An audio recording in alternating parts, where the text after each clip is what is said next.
안녕하십니까. 여러분들과 함께 부동산을 공부하는 놀라운 부동산 놀부입니다.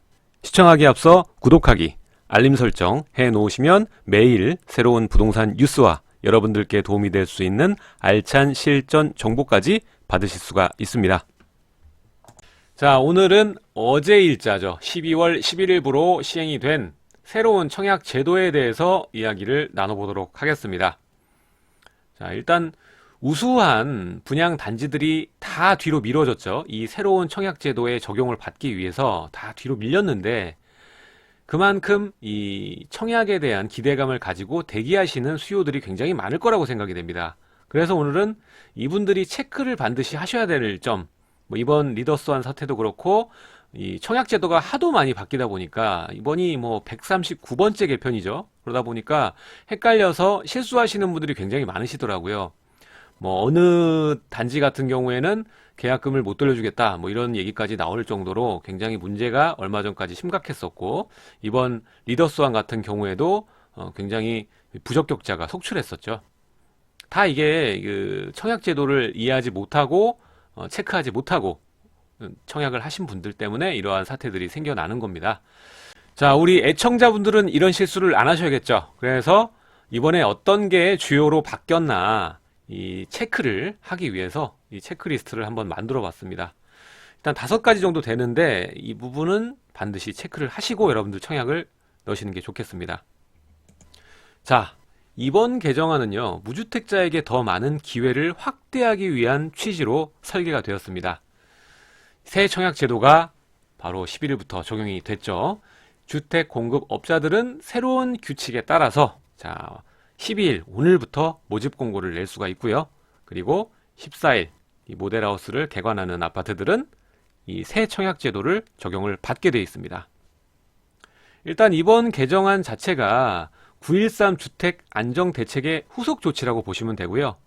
이 9.13도 한 글자로 하면 실수요자들을 위한 그 안정화죠. 이번도 마찬가지입니다. 실제로 이 분양이 꼭 필요한 무주택자들을 위한 기회를 더 크게 확대하자.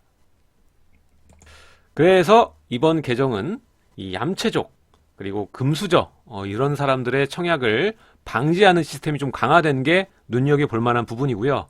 그리고 이 뭐니 해도 무주택자에게 기회를 더 확대하는 쪽으로 개선이 되었습니다. 자, 그럼 이렇게 새롭게 바뀐 청약 개선안에 대해서 체크해 보도록 하겠습니다. 자, 이번에 위례도 그렇고 우수한 입지를 가지고 있는 분양 단지들이 굉장히 많습니다. 그 전에 내가 이번에 혜택을 받을 수 있는 자격이 되는지 체크를 하시고 청약을 나서야겠죠. 일단 첫 번째 가장 큰 변화는 이 분양권과 입주권, 이 부분에 변화가 있었습니다. 바로 분양권과 입주권 소유자도 1주택자로 간주를 하기 때문에 청약 당첨 기회를 제한하게 되어 있습니다. 무주택자 위주로 간다고 했죠. 근데 나한테 분양권이나 입주권이 있으면 무주택자가 아니란 얘기예요. 자, 전에는 분양권이나 입주권 이런 게 입주 전에만 팔면 그동안에 다 무주택 기간을 인정을 받았습니다. 이것도 굉장히 문제가 컸는데 이제서야 개정을 한 거예요. 예전에는 이 무주택자 가점 당첨자들 6개월만 지나면 다시 1순위로 고득점으로 바뀌었어요. 그래서 이 사람들이 투기를 조장하고 떴다방들의 그 먹잇감이 됐었죠. 예전부터 이게 됐으면은 이만큼 139번의 개정을 거치진 않았을 거예요. 자, 이렇게 이것을 이용해서 주택을 여러 차례 공급을 받아서 팔고 또 무주택 기간을 유지하는 이런 사람들을 봉쇄한다는 취지를 가지고 있습니다. 자, 개정 시행 이후 입주자 모집 공고를 하는 분양권 등을 매입한 날부터 이제는 주택 소유자로 보게 되어 있습니다. 자, 두 번째 체크리스트입니다. 추첨제 무주택자에게 더 큰 기회가 있나니 바로 이것입니다. 이 투기과열지구에서 추첨제 공급 물량의 75% 이상을 무주택자에게 우선 공급하기로 했습니다. 이전에는 추첨 물량의 50%를 무주택자에게 우선 공급을 했는데 이 수량 자체를 늘린 겁니다. 여기서 우리가 주목할 점은 이 무주택자이시면서 이번에 청약을 나서시는 분들은 이 부분을 잘 염두를 해야 돼요. 본인이 가점이 안 된다, 가점이 낮고 연령대가 좀 낮다, 30대 40대 분들이겠죠. 요런 분들은 처음부터 일정 면적 이상의 추첨제 물량을 먼저 노리시는 게 더 좋은 상수일 수 있습니다. 요즘에 당첨되는 평균 가점이 좀 낮아지긴 했지만 그래도 여전히 높거든요. 그러니까 이 입주자 공고 보고 분양가를 체크해 보신 다음에 정말 진심으로 당첨의 의미를 둔다면 일정 면적 이상의 추첨제 물량도 내가 감당할 수 있는 가격대라면 반드시 추첨제가 더 유리할 것이다. 그리고 이 75% 까고 남은 주택도 무주택자와 그리고 1주택자, 실수요자 입주할 때 이제 이전 주택 6개월 이내에 매도하는 조건이죠. 근데 이제 이것마저도 가점 떨어진 분들이랑 다 해서 모여가지고 남은 주택을 또 추첨을 하는 거기 때문에 여기 나와 있는 1주택 실수요자는 거의 당첨되기 어렵다고 보시면 됩니다. 거의 확률이 없어요. 자, 세 번째 체크리스트입니다. 이 신혼부부 특별 공급이 바뀌었습니다.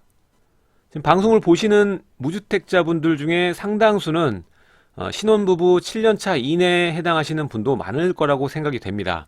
제 주변만 봐도 이 신혼부부 특별 공급 무조건 계속 놓고 다니는 분들 많거든요. 가점에선 당연히 밀리니까 안 되는 거고 신혼부부 특별 공급만 노리고 분양 공고만 나오면 다 집어넣는 겁니다. 근데 이번 개정으로 인해서 커다란 변화가 생겼습니다. 이제 바로 과거주택 소유 이력을 따져서 신혼기간에 주택을 소유한 사실이 있으면 신혼부부 특별공급 대상에서 제외가 됩니다. 이게 굉장히 엄청난 거예요. 그러니까 내가 결혼 전부터 가지고 있던 주택이든 결혼 이후에 산 주택이든 신혼기간 동안 주택을 가지고 있었던 사실이 있으면 이제 특별공급을 노릴 수가 없는 거죠. 여기서 말하는 취지는 뭐냐면 이 보유주택을 팔아서 높은 차익을 얻은 다음에 또 다시 신혼부부 특별공급 자격을 얻는 이 얌체족을 방지한다는 게 취지입니다.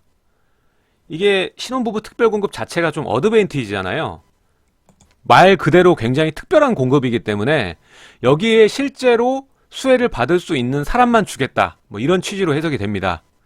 문제는 이 소형 원룸이나 뭐 빌라 뭐 이런 것들도 주택으로 치기 때문에 소유한 사실이 있게 되는 거죠. 그래서 나는 불합리하다, 이런 걸 국민청원에 많이들 올렸습니다. 그래도 말 그대로 특별 공급이니만큼 이 다수에게 기회를 준다기보다 정말 소득이 작으신 분들 그리고 신혼부부들 어려우신 분들을 중심으로 기회를 주는 게 취지다 보니까 처음 나온 개정안 그대로 시행하게 된 것 같습니다. 자, 그리고 시행일 이전에 기존 주택을 처분을 했다면 2년이 경과한 뒤부터 2순위 자격을 받을 수가 있습니다. 뭐 1순위는 자녀가 있는 이 신혼부부들입니다. 자, 네 번째 체크리스트입니다. 네 번째는 금수저를 차단한다 인데요. 이 가점을 계산할 때 가장 단위가 높은 점수를 주는 게 이 부양가족입니다. 5점씩이거든요. 근데 이 가점 기준도 바뀌게 됐습니다. 어떤 게 바뀌느냐? 자녀가 부모 집에 거주를 하면서 부양가족 점수까지 받는 이 금수저 청약 문제를 개선했습니다.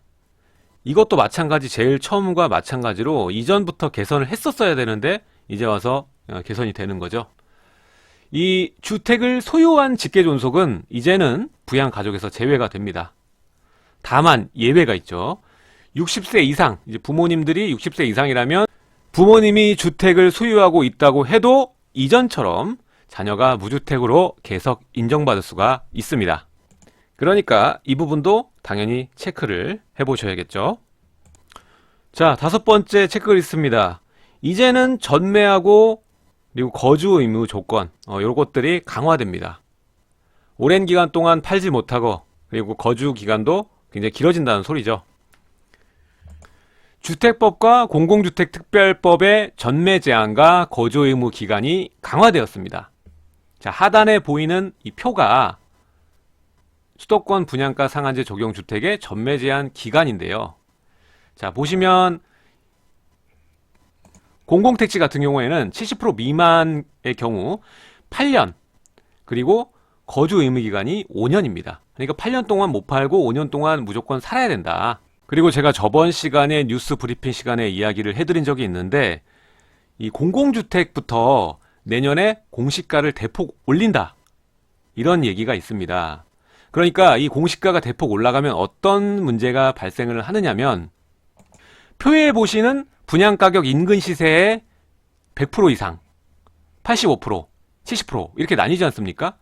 근데 공시가가 올라가면 인근 시세 자체가 올라가게 되는 겁니다. 그렇게 되면은 당연히 이 분양가격 자체가 굉장히 70%, 85% 이내로 끊어지는 게 굉장히 많아지겠죠. 그럼 거의 무조건 전매 제한은 6년에서 8년 정도 걸린다. 그리고 의무 거주 기간도 3년에서 5년 정도다. 상당히 이제 길어진다는 거죠. 예상보다는 길어질 것이다. 그러니까 이 전매 제한이나 거주 의무 기간에 대해서도 염두를 해두시고 체크를 하시고 청약에 나서시면 좋겠습니다. 오늘 내용 여기까지 하도록 하고요. 여러분들 구독하기, 알림 설정 부탁드리도록 하겠습니다. 제 영상 좌측과 우측에 또 다른 영상들이 나가고 있으니까 마저 시청 부탁드리도록 하고요. 내일 또 새로운 소식으로 여러분들을 찾아뵙도록 하겠습니다. 지금까지 시청해 주셔서 감사드립니다.